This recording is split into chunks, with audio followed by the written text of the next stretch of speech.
Here's what's on michaelsavage.com. Start from the bottom and work your way to the top. New strain of HIV derived from gorillas. Gorillas? Yes, a new HIV strain is believed to be the first detected instance of HIV being transmitted from gorillas to humans. Now, we don't know how the woman in Africa picked up this strain. She claims she never ate so-called bushmeat. Okay, then let's not go there. Housing prices, luxury Manhattan penthouse slashed by $20 million. It's still beyond belief, the price. But it's still $20 million off. Wow, what a deal. Here's a crazy one. A bank teller chased a bank robber and was fired for doing so. Here's a guy I ought to hire. This guy is a hero. Instead, the bank fired him for running after the bank teller and catching him. Why does Obama support the illegal socialist Zelaya in Honduras? That's what Jay Ambrose of the Washington Times wants to know. Hey, why does Obama support the illegal socialist Zelaya? And why does Obama support the same ousted dictator who was supported by Fidel Castro and the dictator of Venezuela, Chavez? Well, can you put two and two together, ladies and gentlemen, and come up with Marxist? Hey, my love, I love you so. I want it for you. You'll never know. It is the Savage Nation rock and roll. I can't wait to Friday. It's getting longer each week, Friday. That was the summertime. If I was normal, I'd be planning a vacation. I was a normal person. What do? You're going to go away for 2 weeks, go fishing? What do you do, eh? What do normal people do? Disneyland? Your kids are young, all right. I went to Disneyland once. I needed to take Valium the whole time. I did. I couldn't tell you. I almost lost my mind. It's like I went to Masada. I had to take a Valium. A bus ride from Jerusalem took forever. Here is where the soldiers held off the Romans, and then what? Then they were all slaughtered. Great. How exciting. I can envision the soldiers throwing themselves off the cliff. That made sense. They just should have given up and had to open a pizzeria. It would have been a better choice. 2 years the siege went on. Then eventually they came up and killed them and threw them over the swords. Great. What am I standing here for? Over the Sea of Galilee. But Disneyland was about the same experience. Horrible, mind-numbing. My mind feels like, when I get around places like that, these amusement parks, when the kids were younger, it was like so hard for me to deal with that. People think that when you have children, you have to act extra normal. That's what drives children into drugs. When you try to conform to some hallmark card of what you should do with your children, that's when a child reaches for drugs. I mean, try to lead the life that you want to lead with kids, and let them tag along. Don't do what's good for them necessarily, because they're going to hate it as much as you do. If you ever see children on vacations with their parents, they're bored out of their minds. I'm talking about after they're like infants. What does an infant know? And a young child, whatever you do is fine. There's nothing more depressing than seeing a couple, let's say, like the hardest age to take kids on a vacation is like, let's say, the girl is 12 already, and she's just at that point where, okay, and then the boy is maybe 14, and he's already been on the internet too long, in the locked bay, and so you take them on vacation.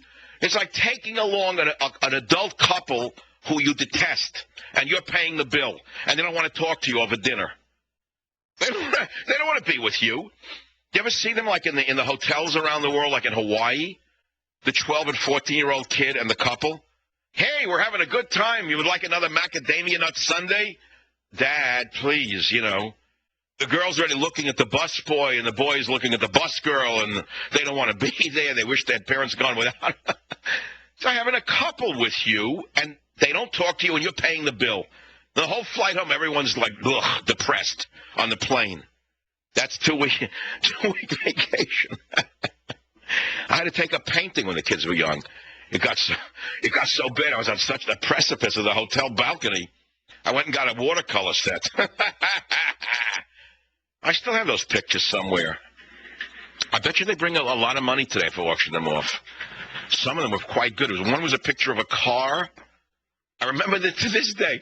I did a watercolor of an automobile without wheels, with two adults and 2 children going nowhere, with a little island in the middle of it. That's quite an interesting picture when you think about it. Because you always rent a car. Oh, now what? Let's go on the H1 freeway and see the traffic. Then let's go to a Porky Boy diner and see the hostile locals. It's unbelievable. I love they used to drive Dodge Chargers and eat double cheeseburgers and hate the Howley. I knew it was time to get out of there. Everything they took was from the Howley, and everything they hated was from the Howley. Forget about it. That's why I came here to wonderful San Francisco, the land of freedom. Yeah, huh? You hear the chains rattling as they beat each other with them. So I got calls. I don't know. None of them appealed to me. Nobody, and no one heard a word I said yet today. Let's see. I'm going to read like a rich in New York life in the 40s versus today. I can't deal with that. I don't think anyone wants to hear about his Uncle Murray wearing a brown suit. You know, okay, so kill that one. Maryland, happiness versus middle of the road. I don't know. Savage advice of perfect food from Canada. What do I know? Perfect food. I eat spaghetti 10 times a week. Is that a perfect food? I'm still living.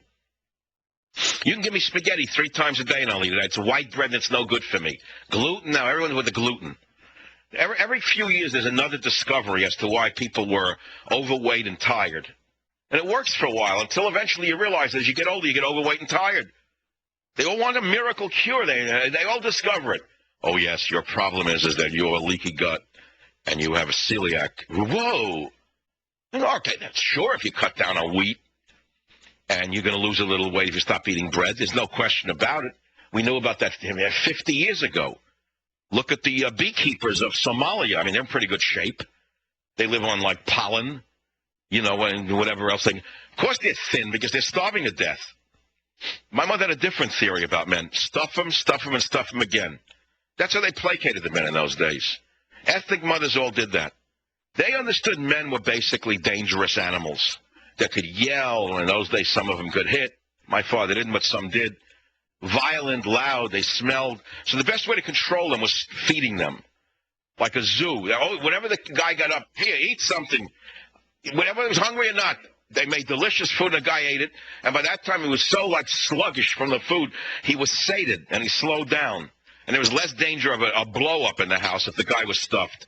Then they died at 40, 45 of a heart attack. If they were lucky, they went to 57, whatever. And the women lived another 25 years on the money that was left over in the house. It was a deal. They worked it out.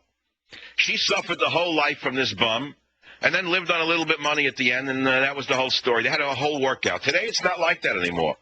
Today, with the Viagra and God knows what else, the guy thinks, oh, yeah, he wants a 20-year-old wife at 72. What do I know? People are going to get. Savage. The Michael Savage Defense Fund. Every dollar helps protect free speech. Find out more at michaelsavage.com.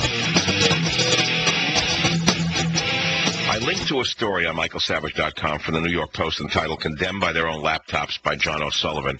He joined us now to talk about this. John O'Sullivan, welcome to the Savage Nation. Hi, Michael. Thanks for having me on. Great article because it's about me. But what made you write this article all of a sudden? Well, when I saw the story, and particularly when I saw the emails from the officials in the Home Office in which they gave their real reasons for keeping Michael Savage out of the country, I was reminded very strongly of a very well-known and worldwide popular British BBC television sitcom called Yes, Prime Minister. Yes, Prime Minister is a kind of British comic version of The West Wing. And it describes how the way that government is really run. In other words, you have the civil servants who mastermind everything, and the poor old politicians are jerked about and made to look foolish and so on. So you have this clever, manipulative, cunning, Machiavellian civil servant called Sir Humphrey, and you have a decent but hapless prime minister called Jim Hacker. And Jim loses about 9 of every 10 battles he has with Sir Humphrey. Prime Minister is manipulated again and again. And Sir Humphrey is a kind of clever, crafty fellow. And the way that those emails were written reminded me of Sir Humphrey. Namely, we've got to keep Michael Savage out of the country. Why is that? Is he a dangerous terrorist? No. The reason is that he's not a dangerous terrorist, because we need to have some people who aren't dangerous terrorists on the list in order to make it plain that we're not biased against dangerous terrorists. We've got too many of them on the banned list already. So this was such a kind of delicious absurdity that I thought, well, I'll write a piece about this, pointing out that it's very similar to the comedy of The West Wing, but it has some very serious side to it too. I think Sir Humphrey would never have put that in an email, though.